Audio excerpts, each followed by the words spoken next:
ದೆಹಲಿಯಲ್ಲಿ ಜನವರಿ 26ರಂದು ನಡೆಯುವಂತಹ ಗಣರಾಜ್ಯೋತ್ಸವದ ಪರೇಡ್ನಲ್ಲಿ ಕೇರಳ ಸರ್ಕಾರವು ಪ್ರದರ್ಶಿಸಲು ಮುಂದಾಗಿದ್ದ ಬ್ರಹ್ಮಶ್ರೀ ನಾರಾಯಣ ಗುರುಗಳ ಸ್ತಬ್ಧ ಚಿತ್ರವನ್ನು ಪರೇಡ್ಗಾಗಿ ಭಾಗವಹಿಸುವವರನ್ನ ಆಯ್ಕೆ ಮಾಡುವ ತೀರ್ಪುಗಾರರು ತಿರಸ್ಕರಿಸಿದ್ದಾರೆ ಎನ್ನುವಂತಹ ವಿವಿಧ ಮಾಧ್ಯಮಗಳು ಮತ್ತು ಸಾಮಾಜಿಕ ಜಾಲತಾಣಗಳಿಂದ ಪ್ರಸಾರವಾಗ್ತಾ ಇದ್ದು, ಈ ಪ್ರಕರಣವು ಸತ್ಯವಾಗಿದ್ದಲ್ಲಿ ಇದನ್ನು ಬ್ರಹ್ಮಶ್ರೀ ನಾರಾಯಣ ಗುರುಸ್ವಾಮಿ ಬಿಲ್ಲವ ಸಂಘ ಪುತ್ತೂರು ತೀವ್ರವಾಗಿ ಖಂಡಿಸುತ್ತದೆ ಎಂದು ಪುತ್ತೂರು ಬಿಲ್ಲವ ಸಂಘದ ಅಧ್ಯಕ್ಷ ಸತೀಶ್ ಕುಮಾರ್ ಕಡಿಂಚೆ ತಿಳಿಸಿದರು.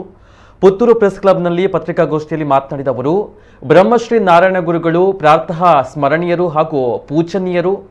ಭಾರತ ದೇಶ ಕಂಡ ಅತ್ಯಂತ ಶ್ರೇಷ್ಠ ದಾರ್ಶನಿಕರಲ್ಲಿ ಒಬ್ಬರು, ಸಾಮಾಜಿಕ ಕ್ರಾಂತಿಯ ಹರಿಕಾರರು, ಹುಚ್ಚರ ಸಂತೆ ಎಂದು ಸ್ವಾಮಿ ವಿವೇಕಾನಂದರಿಂದ ಕರೆಯಲ್ಪಟ್ಟಂತಹ ಕೇರಳದ ಚಿತ್ರಣವನ್ನೇ ಬದಲಾಯಿಸಿದಂತಹ ಸಾಮಾಜಿಕ ಹರಿಕಾರರು. ಮೇಲು ಕೀಳು, ಸ್ಪರ್ಶ ಅಸ್ಪರ್ಶ ಎನ್ನುವಂತಹ ಜಾತಿ ಭೇದ ತುಂಬಿದ ಸಾಮಾಜಿಕ ವ್ಯವಸ್ಥೆಯಲ್ಲಿ ಹಿಂದೂ ಧರ್ಮದ ಉಪನಿಷತ್ತುಗಳನ್ನು ಹೇಳಿದ ಸಮಾನತೆಯ ನೈಜ ಹಿಂದೂ ಧರ್ಮದ ಜ್ಞಾನದ ಬೆಳಕಾಗಿದ್ದವರು.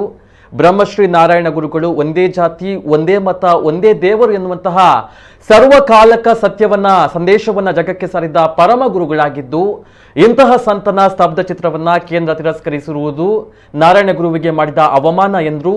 ತಕ್ಷಣವೇ ಕೇಂದ್ರ ಮಧ್ಯ ಪ್ರವೇಶಿಸಿ ಗುರುಗಳ ಸ್ತಬ್ಧ ಚಿತ್ರಕ್ಕೆ ಅವಕಾಶವನ್ನು ನೀಡಬೇಕು.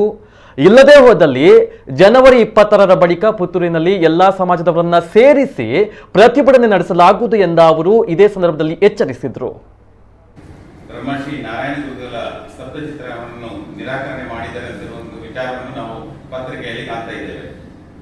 ಒಂದು ವೇಳೆ ಬ್ರಹ್ಮಶ್ರೀ ನಾರಾಯಣ ಗುರುಗಳು ಈ ದೇಶ ಕಂಡಂತಹ ಒಂದು ಶ್ರೇಷ್ಠ ಸಂತ, ದಾರ್ಶನಿಕ ಮತ್ತು ಎಲ್ಲ ಸಮಾಜದವರು ಒಪ್ಪಿಕೊಳ್ಳುವಂತಹ ಒಬ್ಬ ಸಂತ, ಎಲ್ಲ ಜನರು ಕೂಡ ಅವರನ್ನು ಪ್ರೀತಿಯಿಂದ ಅವರನ್ನು ಆರಾಧಿಸುತ್ತಾರೆ ಮತ್ತು ಅವರಿಗೆ ಗೌರವವನ್ನು ಕೊಡುವಂತಹ ಒಂದು ವ್ಯಕ್ತಿ. ಇಂಥವರ ಒಂದು ಸ್ತಬ್ಧ ಚಿತ್ರವನ್ನು ಇವತ್ತು ಏನು ಕೇಂದ್ರ ಸರ್ಕಾರದವರು ನಿರಾಕರಿಸಿದ್ದಾರೆ ಅಂತ ಹೇಳಿದ್ರೆ ಇದು ಅತ್ಯಂತ ಒಂದು ಆಕ್ಷೇಪಾರ್ಹ ಮತ್ತು ಒಂದು ಖಂಡನೀಯ ವಿಷಯ ಅಂತ ಹೇಳಲಿಕ್ಕೆ ನಾನು ಇಚ್ಛೆ ಪಡ್ತೇನೆ. ಅದೇ ರೀತಿ ನಾವು ಪುತ್ತೂರು ಬಿಲ್ಲವ ಸಂಘದಲ್ಲಿ ಬ್ರಹ್ಮಶ್ರೀ ನಾರಾಯಣ ಗುರುಗಳ ಒಂದು ಮೂರ್ತಿಯನ್ನು ಪ್ರತಿಷ್ಠಾಪನೆ ಮಾಡಿ ದಿವಸದಲ್ಲಿ 3 ಹೊತ್ತು ಪೂಜೆಯನ್ನು ನಡೆಸಿ 350 ದಿವಸ